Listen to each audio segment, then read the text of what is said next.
This video is brought to you by ExpressVPN. Learn more at expressvpn.com/wisecrack.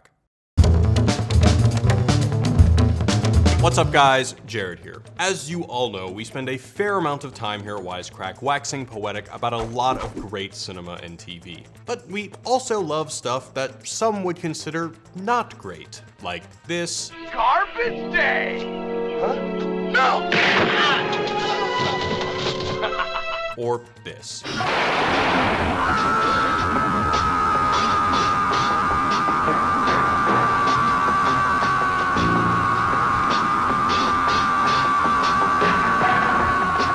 of course we wanted to know, why is this so good? Is it for the same reason we can't look away from a train wreck? But by the time we were done researching, we stumbled upon some writers that made a pretty convincing argument that bad films can actually be more profound than good films. How? Well, let's find out in this Wisecrack vlog on bad movies. First, what makes a certain form of bad film so compelling that you'll go to the theater to see it every month at midnight instead of watching an Academy Award-winning film like Roma as you're supposed to? Film scholar Jeffrey Sconce dubbed cinema's sleazy underbelly paracinema, a term meant to encompass all films that fall outside of the mainstream, from fake blood-happy splatter films to Troll 2. They're eating her! And then they're going to eat me! Oh my God! Sconce says that the explicit manifesto of paracinematic culture is to valorize all forms of cinematic trash. That is, cinema that's been rejected or ignored by those who know better than you. If you've ever called a film so bad it's good, well congrats, you might just be a budding connoisseur of what Sconce calls the bad film. It's one word: bad film. In appreciating bad film, fans turn the bad into the sublime. Pretty dope. Now let's narrow down what exactly a bad film is. There's actually some consistency across this genre besides you just know it when you see it. Is it money? Not quite. A low budget does not necessarily a bad film make, just like a high budget doesn't mean your film is going to rock. For example, the genuinely good 1999 film Blair Witch was made for $60,000, approximately 1/100th of the Room's inexplicably large $6 million budget. Film scholar Rebecca Bartlett waded through the cesspool of cinematic history and found that these flicks frequently display issues regarding post-production sound. Here they come! The excessive use of recycled footage, unconvincing acting. Well, you know, Ben, if I ever get killed, maybe you can take that insurance money and just go ahead and buy 100 bikes. Oh. And incoherent editing styles, while other researchers point to shoddy cinematography, bad direction, and lack of continuity. Take this moment from The Room, famous for just how totally off it feels. I did not hit her. It's not true. It's bullshit. I did not hit her. I did not. Oh, hi, Mark. A good actor might keep his tone of voice consistent, rather than cheerfully saying, Oh, hi, Mark. While a good editor might cut to a shot of Mark before Wiseau addresses him, so that the audience isn't so freaking confused. For bad films like The Room, the incompetence we love is the disingenuity, the nope, we don't buy it gut reaction that it elicits.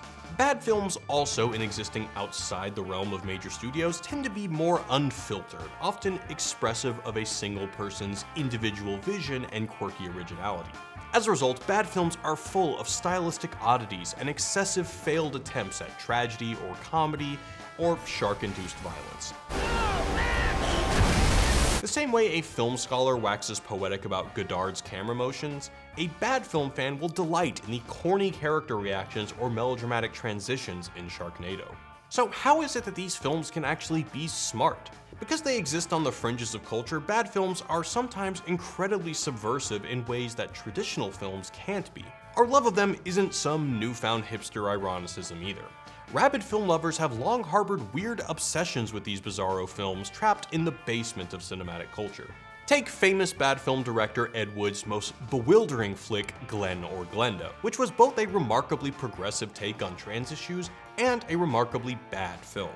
Some of the earliest scholarly declarations of love for bad cinema came in tandem with the cultural and cinematic revolutions of the late 60s, like in 1968 when critic Pauline Kael declared the hippie exploitation film Wild in the Streets to be superior to Stanley Kubrick's 2001: A Space Odyssey. You see, ever since the accident, I've been under the care of an LSD therapist.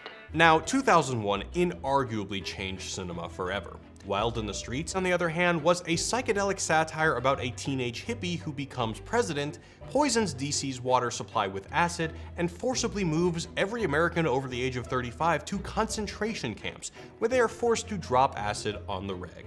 And it's somehow 100% more bananas than it sounds. Kael defended her provocative opinion by arguing that the entire purpose of cinema as an art has never been to copy the pretensions of European high culture, but instead to embrace the childish, the fun. She points out that the earliest films took their cues not from James Joyce, but from The Peep Show, The Wild West Show, The Music Hall, the comic strip, from that which was coarse and common. Thus, Kael argues that high art, quote, sophisticated films are less authentic than outsider art seen in shitty movies like Wild in the Streets, and indeed, The Room.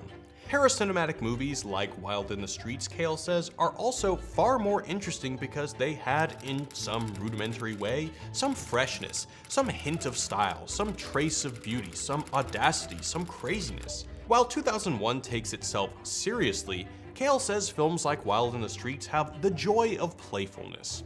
In explicitly good, artful films like 2001, we go to the movies and silently, reverently consume the film and then say wow when we leave. In contrast, Wild in the Streets is blatantly not a masterpiece of American filmmaking, but you will have a fun, irreverent time watching it, and there's value in that.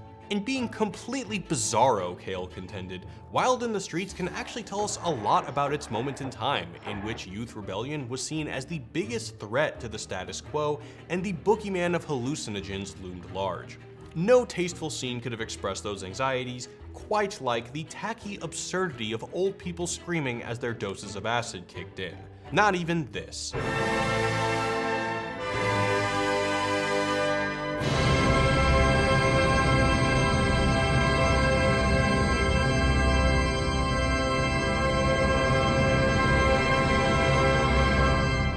But what's actually going on when you watch a bad film? A lot, actually. Recognizing a movie like The Room for what it is, so bad that it's mega good, actually requires some pretty sophisticated thinking. You are lying. I never hit you. You are tearing me apart, Lisa! That's because deciphering a bad film mandates extra textual analysis, which means you're not merely deciding if you like the film's storyline or camera angles or relate to the film's characters. Instead, you're addressing the creator's intentions, judging if those intentions were met, and lolling at all the ways in which they weren't. Take this early love scene in The Room. Why do they keep hitting each other with pillows? Why is Wiseau ripping rose petals? Extra textual analysis tells us that he was trying to mimic the romantic spirit of smoochy love sequences, trying to make the scene both sexual and sensual. Maybe even was inspired by your other favorite creepy rose petal scene. This process of reading the film necessarily calls attention to the text as a cultural and sociological document, which allows for even more interesting analysis. Okay, so what's the value of The Room as a cultural artifact? According to filmmaker and professor Ross Morin, through the complete excess in every area of production, The Room reveals to us just how empty, preposterous, and silly the films and television programs we've watched over the past couple of decades have been.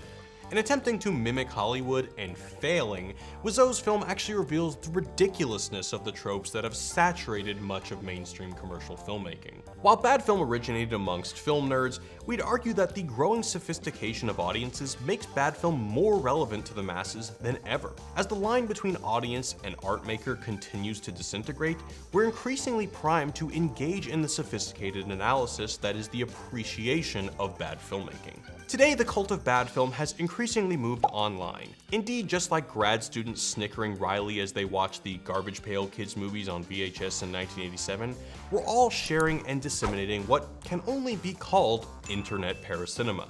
You can see this in everything from the overly earnest pleas of Leave Britney Alone, to the addictingly bad tunes of Rebecca Black, to any one of those wedding aisle dance videos. These specimens are on the face bad films, often shooting for a goal that's way beyond their reach.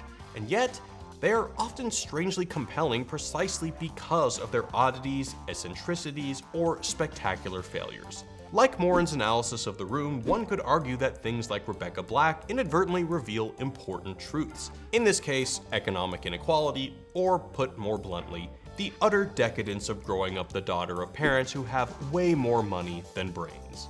At the end of the day, there are plenty of arguments as to why we should discount good taste in cinema, and why this video of a corgi riding a pony is A, truer to cinema's roots, B, more fun, and C, more reflective of our culture than the Academy Award-winning film The English Patient. But what do you think, Wisecrack tastemakers? Is there a higher truth in art that's so bad it's good? And is The Room a fascinating cultural artifact, or a goofy-ass fluke? Let us know what you think in the comments, but before you go, want to give a shout out to this video's sponsor, ExpressVPN. If you don't know, a VPN is a virtual private network that allows you to connect to servers outside your country and encrypt all of your online actions. We use a VPN at the office, and I even got one for my apartment. A VPN gives me that extra sense of security when I'm out using stuff like passwords or credit card information online. And I always find myself having to use my phone to buy time-sensitive things like movie tickets or concert tickets, and with a VPN I can just do it without worrying about sketchy Wi-Fi hotspots. ExpressVPN is faster than any other provider and can be used on any of your devices. Right now it's only $7 a month with a 30-day money-back guarantee. So find out how you can get 3 months free by clicking the link in the description or by going to expressvpn.com/wisecrack. So take back your internet privacy today with ExpressVPN. And as always, thanks for watching, guys. Peace.